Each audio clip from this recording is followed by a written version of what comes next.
یہ ابھی جو جن مشکلات میں پھنسے ہوئے ہیں مسلمان، اس سے کبھی نکل نہیں سکتے جب تک کہ مسلمان اپنی نادانی اور زندگی خدا کی نافرمانی زندگی سے توبہ نہ کریں۔ اس سے انہیں توبہ کرنا ہوگا اور زندگی کے رخ کو ٹھیک کرنا ہوگا، تو پھر اللہ ان کے حالات ٹھیک کرے گا۔ ہاں، چاہے ان کے پاس حکومتیں ہوں، پیٹرول کے جتھے ہوں، لیکن اگر خدا کی زمین پر نافرمانی کی زندگی گزار رہے ہیں، خدا ان کی زندگیوں کو تنگ کرے گا۔ یہ خدا کا فیصلہ قرآن میں ہے۔ ہاں، ومن اعرض عن ذکری فإن له معیشۃ ضنکا، جو بھی ہمارے حکموں سے اعراض کرے گا اور ہمارے دین کو چھوڑے گا، ہم اس کی زندگی کو تنگ کر دیں گے۔ ہاں، تبصرے چھوڑ دو، سب یہ سب تبصرے چھوڑو، سوچو ہمیں کیا کرنا ہے، ہمیں صحیح پر آنا ہے اور امت کو صحیح پر لانا ہے۔ ہمیں صحیح پر آنا ہے، ہمارے کاروبار، ہماری زندگیاں اور امت مسلمہ کی زندگی۔ ابھی آپ اپنے محلوں کا ذرا حساب لو، آپ کے محلے میں کتنی فیصد نمازی ہیں؟ فیصد نکالنا ہو تو مغرب عشاء میں اور فجر میں آپ اپنی مسجد کا حال دیکھ لیجئے، کتنے نمازی ہیں۔ 50% اگر نمازی ہیں تو 50% ہی بے نمازی ہیں۔ بے نمازی کے معنی یہ ہیں کہ 50% لوگ اکبر کبائر گناہوں میں سب سے بڑے گناہ کے مرتکب ہیں۔ نماز کا چھوڑنا، جتنے بڑے بڑے گناہ ہم سمجھتے، چوری، زنا، جتنے بھی بڑے بڑے گناہ ہیں، ان تمام بڑے گناہوں میں نماز کا چھوڑنا اس سے بڑا گناہ ہے، جس کو ہم گناہ بھی نہیں سمجھ رہے۔ ایک نماز زندہ نہیں مسلمان میں، باقی احکام تو بات کی بات ہے۔ ہاں، حالات کا تعلق مال، پیسے، کوڑیاں، ٹھیکرے ان سے نہیں ہے اور سیاسی میدانوں سے، جماعتوں سے نہیں ہے۔ حالات کا تعلق اس مسلمان کے اعمال سے ہے۔ اس مسلمان کے اعمال، اس کی زندگی جتنی صحیح ہوگی، خدا آسمان سے حالات کو درست کرے گا۔ کوئی بڑی سے بڑی طاقت اس کا بال بکا نہیں کر سکتی اگر یہ دین پر ہے اور یہ اللہ کا بندہ بن کے جی رہا ہے۔ صحابہ بہت تھوڑے تھے اور پوری دنیا میں میرے دوست باطل اور طاقتور تھے۔ روم اور فارس اس زمانے کے میرے دوستوں بڑی طاقتیں تھیں اور صحابہ کے پاس یہ دنیا ان کی میرے دوست چیزیں کچھ نہیں تھیں، لیکن اللہ نے دین کی بنیاد پر صحابہ کو عزت دی اور صحابہ کی زندگی کو دنیا میں چلایا اور ان بڑی بڑی طاقتوں کو ان کے قدموں میں ڈالا۔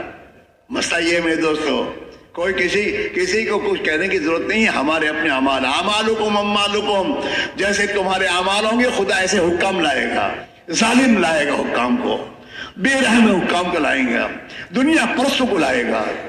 اور جب مسلمان زندگی ٹھیک تھی تو خدا نے عمر فاروق کو بھیجا، ابو صدیق کو بھیجا، اور وہ جو خود بھوکے رہتے تھے اور اپنی پبلک کو کھلایا کرتے تھے، خود جاگتے تھے، اپنے پبلک کو سلایا کرتے تھے۔ آج بھی وہی ہوگا۔ جائیے مسلمانوں کے ملکوں میں جائیے، کیا حال ہے ان کا؟ ان کے پاس حکومتیں ہیں پھر بھی حالات ٹھیک نہیں ہے، زندگی ٹھیک نہیں ہے۔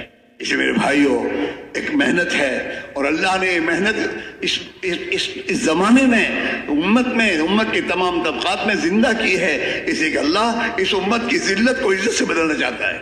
خدا اس کے خوف کو امن سے بدلنا چاہتا ہے۔ یہ اللہ سے نہیں ڈرتی۔ پوری دنیا کی میرے دوستوں نادان انسانوں سے اس کے دل میں ڈرا گیا، جن کے ہاتھ میں کچھ نہیں ہے۔ خدا اگر ان کی زمین کو ہلا دے، یہ اپنی زمین کو روک نہیں سکتے۔ ایسے انسانوں کی کٹپتلیاں بنا ہوا مسلمان ہیں، ان کی بات بھی اپنے ملکوں میں چلا رہا ہے، نبی عربی کی بات کو چلانے تیار نہیں ہے۔ جس نبی نے پیٹ پر پتھر باندھے اور جو نبی رات بھر رویا اور جس نبی نے اپنے گھروں میں فاقے برداشت کیے، اس نبی کا طریقہ چھوڑ کر ان نادانوں اور میدوس و خدا کے دشمنوں کے طور طریقوں کو یہ اپنے ملکوں میں لے کے چل رہا ہے، اور ہم بھی اپنے کاروبار میں ان کے طریقے لے کے چل رہے ہیں۔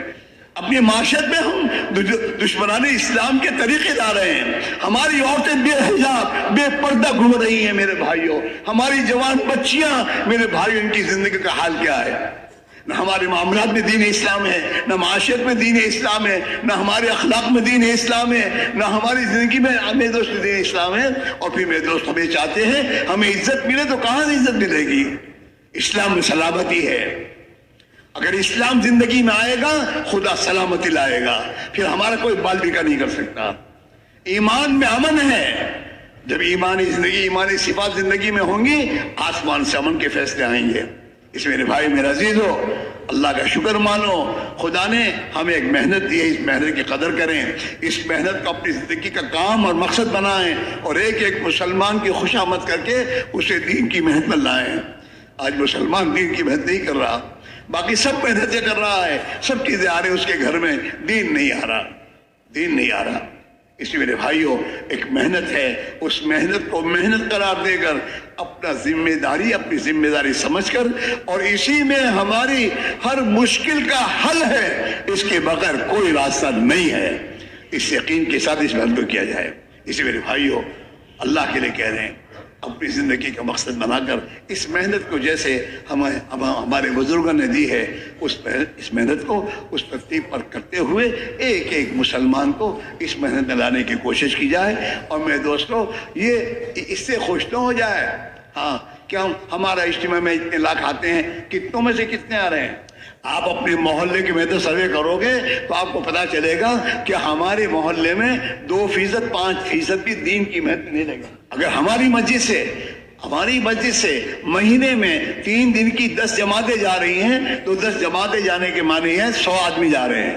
ہمارے محلے میں کتنے گھر ہیں؟ ہر گھر میں 2 بالغ مرد کو قرار دو، کتنے ہیں؟ اس میں سے کتنے جا رہے ہیں؟ میرے بھائی، میرے عزیزوں، بڑی فکر کی بات ہے، بہت رونے کی بات ہے، اور اپنے آپ کو میرے دوست سے چوکن نہ کرنے کی ضرورت ہے میرے بھائیوں، اور اللہ کی طرف رجوع کرنے کی ضرورت ہے۔ حضرت حاجی عبدالوہاب صاحب ہمارے، اللہ ان کو غریق رحمت فرماوے، ان کے درجات بلند فرماوے، ہمیشہ ایک بات ہمیں کہا کرتے تھے کہ تم ہندوستان میں اپنے جو مجمعی اجتماع میں آتے ہیں ان سب سے توبہ کرواؤ، یہ سب توبہ کریں۔ انہوں نے ایک محنت چھوڑی ہے، جس محنت کے چھوڑنے کے نتیجے میں مسلمان کے گھروں میں بے دینی آئی ہے، اور دعوت کی محنت کا چھوڑنا یہ گناہ بھی نہیں سمجھ رہا۔ سب سے توبہ کرواؤ۔ اگر یہ لاکھوں آدمی میرے دوست اجتماع میں ہمارے آگے تو لاکھوں کتنے ہیں؟ 12 لاکھ گنو، چلو 20 لاکھ گنو، کتنے کروڑ میں سے کتنے آئے ہیں؟ اور ہم اسی پہ خوش ہو جاتے ہیں؟ ہاں، ایسی بات نہیں میرے بھائیوں، بڑے جو بات فرمائے اس پر آؤ کہ بھائی روزانہ مہینے میں 3 دن کی جماعت اپنے محلے سے 10 نئے آدمی کو لے کے نکلو، ایک ایک مسلمان پر محنت کرو۔